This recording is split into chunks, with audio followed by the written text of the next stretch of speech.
예, 금요일 묵상의 시간입니다. 어떤 사건이든 일의 자초지종을 알아야 바르게 분별할 수 있지 않은가?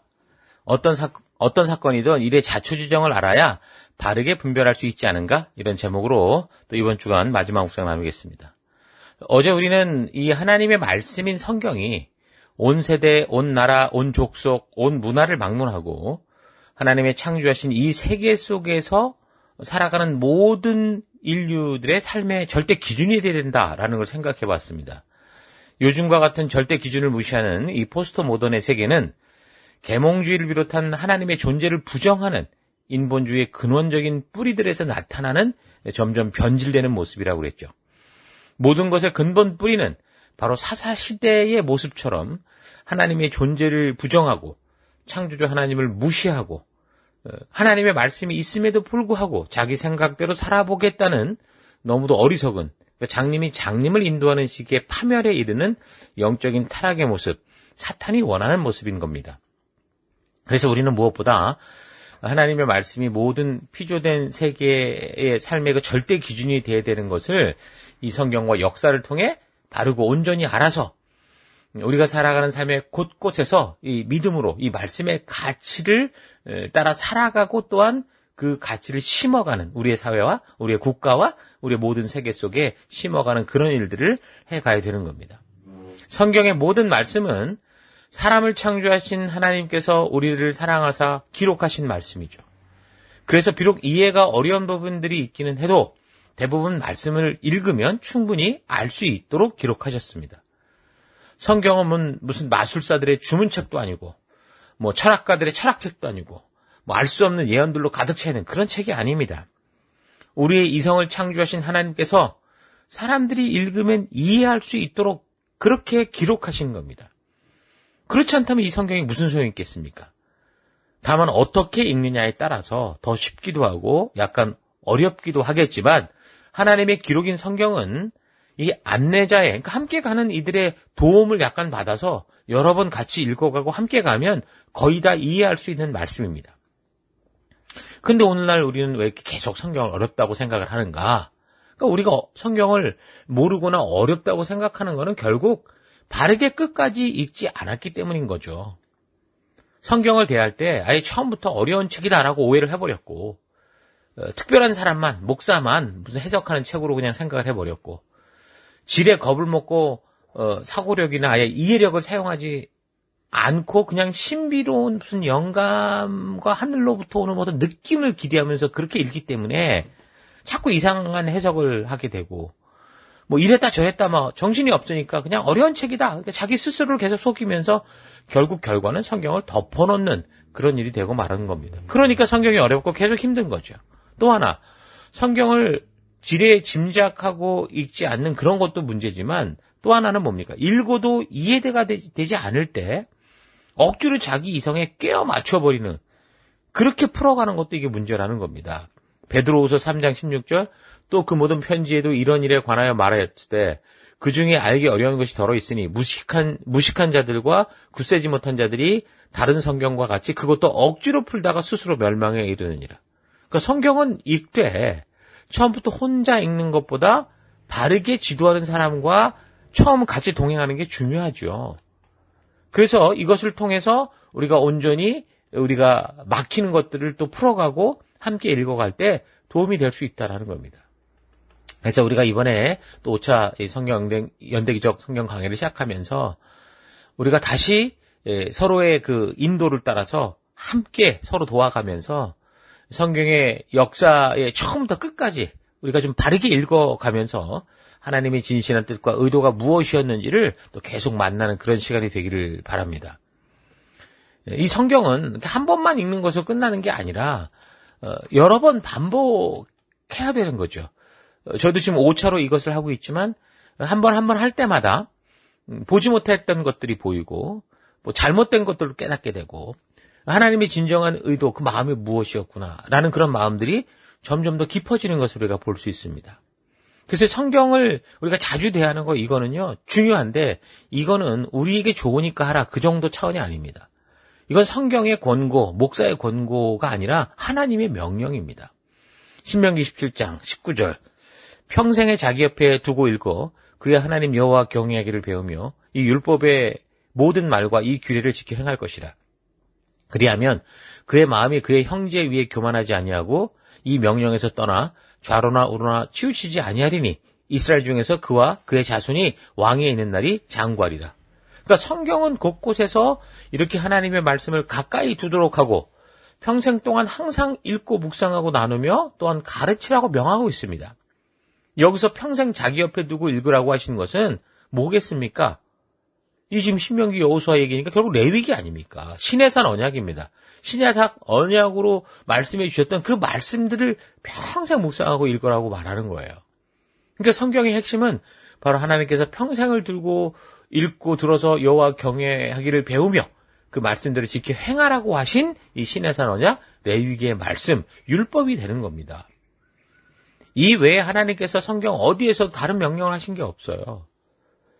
우리가 연대기적으로 성경을 지금 4번째 살폈고 5번째 지금 살피기 시작했는데 그동안 우리가 지금 4번의 반복을 하면서 우리가 계속해서 이전에 보지 못한 부분 또 우리가 듣지 못한 부분을 발견하고 알아가고 있는 이 사실을 잘 기억하셔서 우리가 성경을 바르게 알고 하나님의 진리를 만나기까지 그 길을 걷는 우리가 됐으면 좋겠습니다. 우리가 성경을 바르게 다 알게 되면 그게 끝나는 게 아니라 이제 어떻게 하는 거예요? 그걸 통해서 이제 누구의 설교를 듣든 어떤 말씀을 듣든 하나님의 그 말씀의 깊은 곳으로 이제 나아갈 수 있고 넓은 곳으로 갈 수 있는 그런 힘을 얻게 되는 거죠.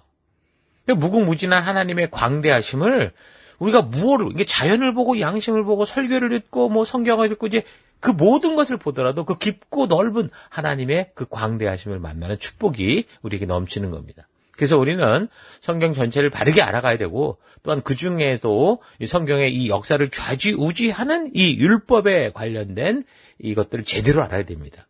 이 시내산 율법의 부분을 제대로 알지 못하면 그럼 결국 이 사건으로부터 계속되는 역사의 그 뒤를 다 바르게 이해할 수 없죠. 그 말은 신약도 제대로 이해할 수 없게 된다는 겁니다. 신약은 구약을 통해서 하나님께서 계속 역사 속에 행하셨던 일들이 쌓이고 쌓여서 그 안에 명령하시고 그 안에 예언하시고 그 안에 약속하신 것들이 결국 완성되는 그 결과가 신약인데 역사의 성취에 대한 부분인데 만약 그 앞을 모르면 어떻게 우리가 바르게 이해할 수 있겠습니까? 구약을 살펴볼 때 처음부터 우리가 율법의 핵심을 그래서 바르게 잘 파악하고 나면 성경 역사의 나머지는 그 약속을 지켰느냐 지키지 않았느냐 그 약속을 지켰을 때는 어떤 삶을 살았고 그렇지 않을 때는 어떤 삶을 살았느냐 하는 것에 대한 역사적인 그 기록들인 것을 금방 알 수 있습니다. 그래서 내용을 놓고 보면 구약이 어려운 게 아니라 사실 신약이 어려운 거죠. 구약은 역사의 흐름이니까 그저 읽으면 다 알만한 얘기입니다. 다만 이제 두껍다고 못 읽어서 어렵고 안 읽어서 어려운 거지 실제로 그 내용이 어려운 건 아니죠. 그러나 신약은 구약의 약속, 예언, 명령들이 어떻게 역사 속에서 이루어져 갔는가에 대한 역사적 결과에 대한 내용이기 때문에 구약의 역사적 내용을 모르면 아마도 이 신약을 제대로 이해하기는 어려운 거라는 거죠. 우리가 예수님을 믿을 때 구원을 받는다라는 이 사실도 구약의 역사를 바르게 알지 못하고 이 말만 믿으면 하나님이 원하는 뜻, 하나님의 그 이끄시는 그 길로 가지 못하고 자꾸 오해하고 마치 다른 무슨 종교를 택한 것처럼 그렇게 우상을 택한 것처럼 그런 식이 될 수도 있습니다. 신약은 에덴 동산에서 인류의 첫 조상이 하나님의 첫 약속을 어겨서 어그러진 죽음의 길로 간 이후에 수없이 바른 길로 되돌이키기 위한 수많은 하나님의 그 역사적인 일들 끝에서 나온 것이기 때문에 우리가 먼저 역사적으로 구약을 바르게 파악해야 그래야 신약도 바르게 이해할 수 있는 겁니다. 구약을 제대로 모르면 그 역사가 흘러 열매처럼 나온 신약은 절대로 바르게 이해할 수 없죠.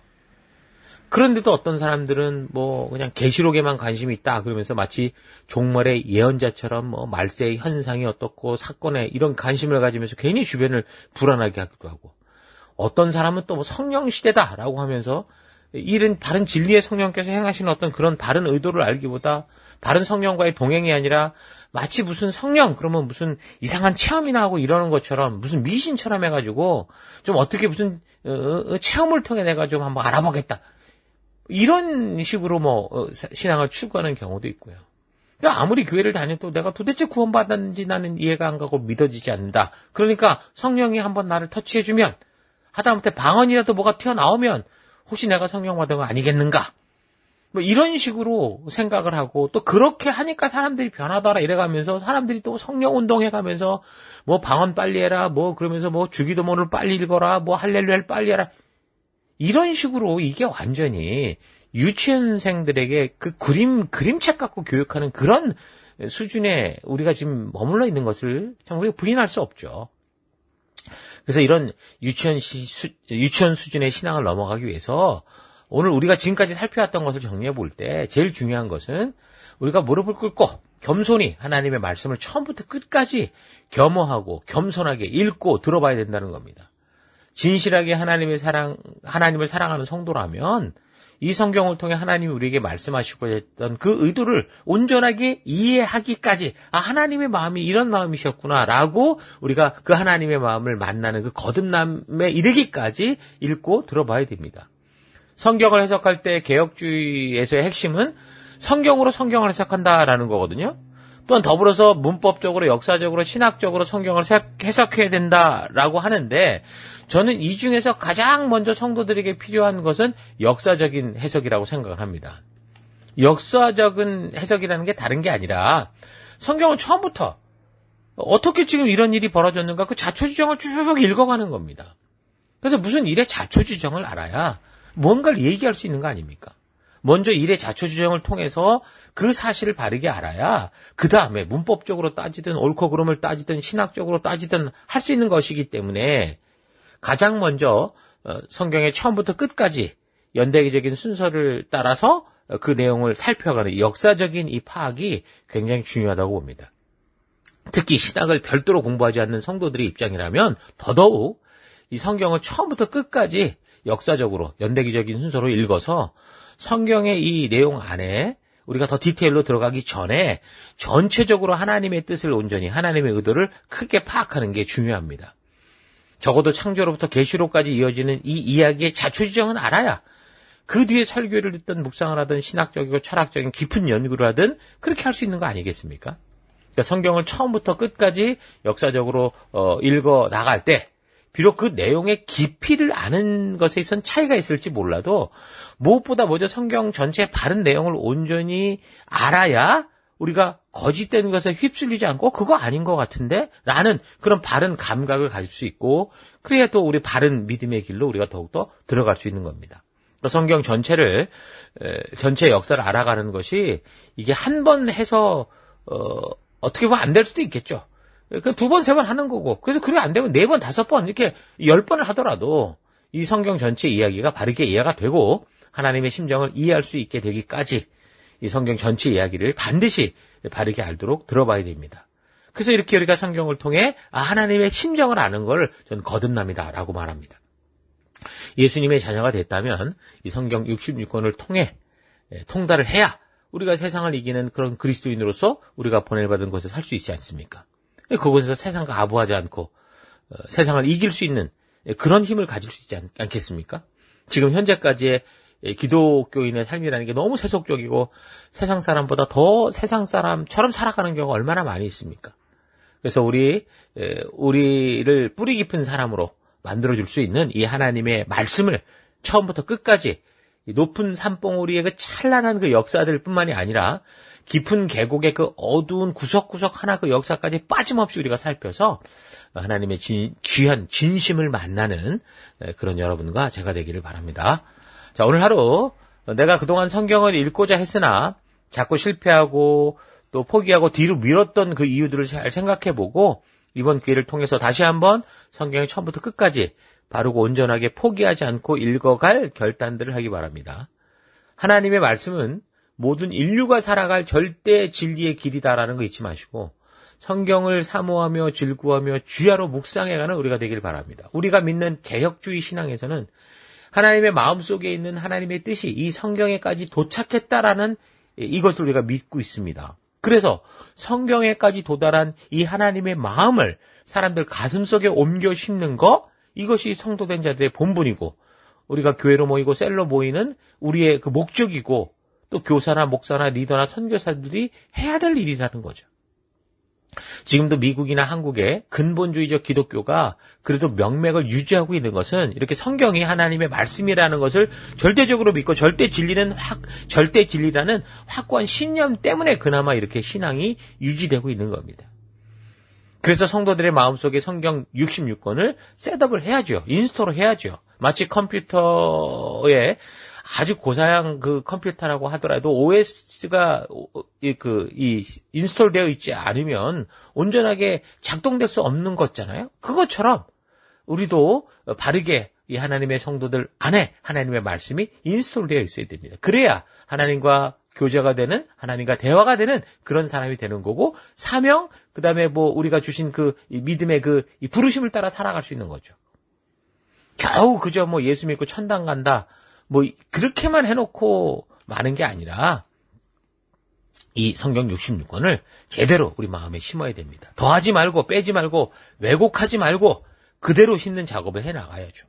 그래서 분주하게 살아가야 되는 오늘 하루의 삶 속에서도 성경을 읽고 하나님의 진실한 뜻을 알아가기에 시간이 없다는 핑계 대지 말고, 시간 만들어서 우선순위로 세워서 이 성경을 통해 하나님의 말씀하심과 그 뜻을 우리가 그 의도를 깊이 우리가 만나고 묵상하고 하나님의 진실한 마음을 우리가 먼저 이렇게 만나고 축복 속에 기쁨 가운데 살아가는 여러분과 제가 되기를 축원합니다. 자, 오늘 하루도 힘내십시오. 잠시 기도하겠습니다. 하나님께서는 하나님의 진실한 마음을 온전히 성경에 담아서 오늘을 살아가는 우리에게 주셨는데, 우리는 이런 사실에 대한 감각도 없이 이 말씀에 대해 별로 소중히 여기지 않았고, 날마다 읽고 묵상함으로 하나님의 마음을 만나게 하신 말씀도 무시하며 살아왔던 것을 회개합니다. 시간이 없는 게 아니라 시간을 만드는 것을 거부하고 있는 나의 죄악된 이 게으름과 핑계를 버리고 우리 주님의 진실한 마음을 만날 수 있는 이 성경을 삶의 최우선순위로 두어 매일 만나고 읽고 묵상하는 그런 삶으로 나아가겠습니다. 나의 율법을 그들의 가슴속에 넣어주며 그들의 마음판에 새겨 기록하여 나는 그들의 하나님이 되고 그들은 나의 백성이 될 것이라고 하신 이 새 언약의 말씀을 마음 열어 나의 마음판에 새겨가는 그런 하루하루 되기를 원합니다. 하나님, 다른 그 무엇보다 우리 하나님이 이루어오신 이 역사의 자초지정을 바르고 온전히 살펴서 우리 주님의 깊은 마음을 알고 우리가 어느 곳에 가든 빛된 주의 백성으로 살아가는 우리가 되기를 간절히 바라옵고 예수님 이름으로 기도했습니다. 아멘.